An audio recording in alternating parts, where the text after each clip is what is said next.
Friends, welcome to my channel Mohammad Aamir UGC JRF. मेरा नाम है मोहम्मद आमिर और मैंने जेआरएफ क्लियर किया दिसंबर 2024 एग्जाम वालों में 99.872% आइल स्कोर आया था और मेरी ऑल इंडिया रैंक जो थी वो 11 आई हुई थी।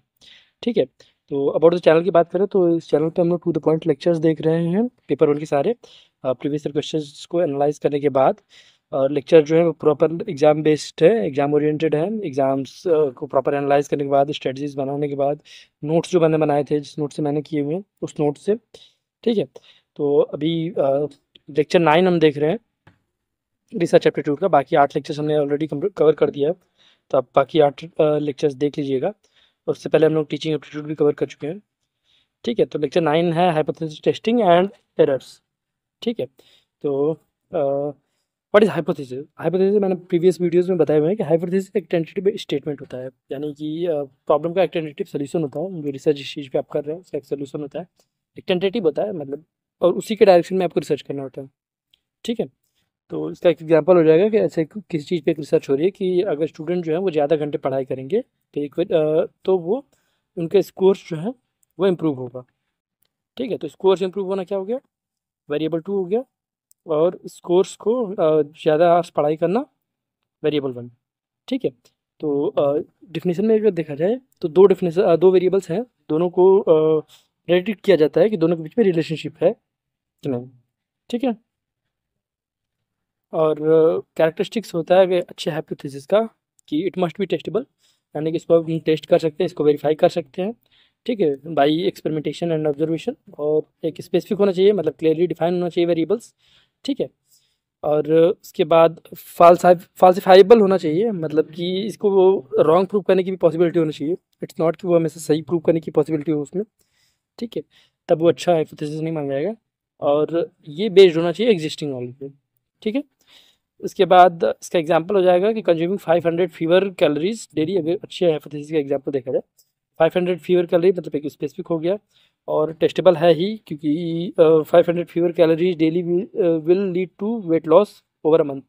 टेस्टेबल है, और ये एग्जिस्टिंग नॉलेज पे भी बेस्ड है, क्योंकि हमें पता ही है कि कैलोरी अगर हम कम करेंगे अपने डाइट से तो हम वेट लॉस की तरफ बढ़ेंगे।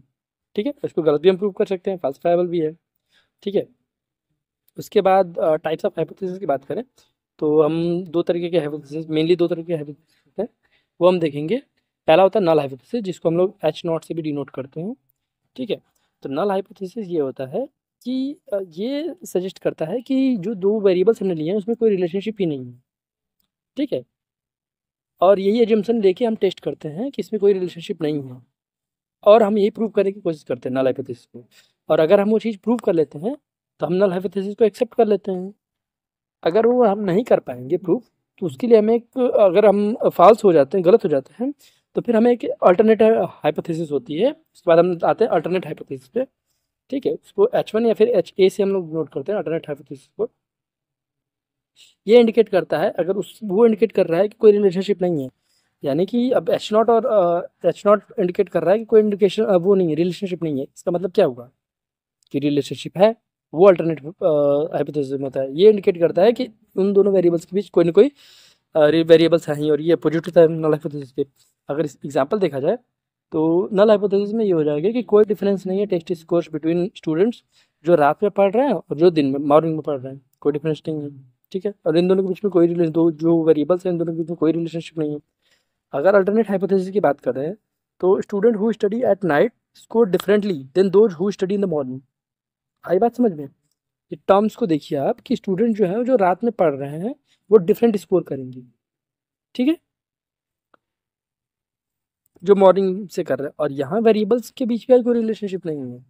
ठीक है, उसके बाद आता है डायरेक्शनल हाइपोथेसिस। ये स्पेसिफाई करता है एक्सपेक्टेड डायरेक्शन में रिलेशनशिप बिटवीन वेरिएबल्स को, एक एक्सपेक्टेड डायरेक्शन में ही स्पेसिफाई करता है डायरेक्शनल हाइपोथेसिस को। ठीक है, इसका एग्जांपल हम देखेंगे कि स्टूडेंट जो है वो जो स्टडी करता है रात में score higher than those who study in the morning, एक स्पेसिफिक डायरेक्शन हो गया है। ठीक है, उसके बाद नॉन डायरेक्शनल हाइपोथेसिस में होता है कि ये इंडिकेट करता है relationship exist but doesn't specify its direction. Relationship तो है लेकिन किसी डायरेक्शन में नहीं है। इसका एग्जांपल देख लेते हैं कि there is a difference in scores between students who study at night and those who study in the morning. Relationship है लेकिन कोई डायरेक्शन नहीं। ठीक है, इसके बाद वैसे मेनली यही दो आते हैं, अल्टरनेट एंड नल हाइपोथेसिस, यही मोस्ट इंपॉर्टेंट होते हैं। ठीक है, उसके बाद आते हैं एरर्स की बात करते हैं। तो दो तरीके के एरर्स होते हैं, type 1 and type 2 errors hypothesis में। ठीक है, टाइप 1 एरर्स तब होता है, इसको फॉल्स पॉजिटिव भी कहते हैं टाइप 1 एरर को। ये रिजेक्ट करना होता है ट्रू नल हाइपोथेसिस को। अगर एक नल हाइपोथेसिस है, मतलब कि दो वेरिएबल्स के बीच में कोई रिलेशनशिप नहीं है और वो ट्रू है, लेकिन हम उसको रिजेक्ट कर देते हैं, एरर बाई एरर हम उसको रिजेक्ट कर देते हैं। ठीक है, तो टाइप 1 एरर हो जाता है। फॉल्स पॉजिटिव याद रखिए टाइप 1 एरर में। और इसको अल्फा अल्फा एरर भी कहते हैं और इसको बीटा एरर भी कहते हैं। मैंने नोट नहीं किया है, बट आप लोग याद रखिएगा कि अल्फा एरर और बीटा एरर कहते हैं टाइप 1 एंड टाइप 2 को। ये सब डायरेक्ट क्वेश्चन आए हुए हैं। ठीक है, rejecting null hypothesis is known as type 1 error. ये हमेशा ही अक्सर क्वेश्चन आते रहते हैं ये वाला टाइप 1 एरर से। ठीक है, इसका एग्जाम्पल हो जाएगा concluding new medication works when it actually doesn't. ठीक है, हम कंक्लूजन बना दिए कि नए मेडिकेशन जो है वो वर्क करती है, लेकिन वो एक्चुअली में नहीं करती है। ठीक है, यानी कि हमने जो रिलेशनशिप तो नहीं था मेडिकेशन को वर्क करने में डिजीज से। ठीक है, कोई रिलेशनशिप नहीं है, लेकिन हमने रिलेशनशिप दिखा दिया, रिजेक्ट कर दिया, अल्टरनेट हाइपोथेसिस को वो कर दिया। अगर आप कंफ्यूज हो रहे हैं तो एक बार और वीडियो को देख लीजिएगा, समझ में आ जाएगी पूरी चीज़। उसके बाद टाइप 2 एरर जो होता है वो फॉल्स नेगेटिव होता है। ठीक है, मतलब जब फॉल्स नल हाइपोथेसिस को रिजेक्ट करने में फेल हो जाते हैं हम, फॉल्स नेगेटिव इसको कहते हैं। अगर कोई गलत हाइपोथेसिस है, नल हाइपोथेसिस है, उसको हम रिजेक्ट करने में फेल हो गए तो टाइप 2 एरर में आता है। फॉर एग्जाम्पल ये हो जाएगा concluding a new medication doesn't work when it actually does. हम ये बोल दिए कि जो नई मेडिकेशन है, नई दवाई है, वो काम नहीं करती है, लेकिन ये एक्चुअली में काम करती है। ठीक है,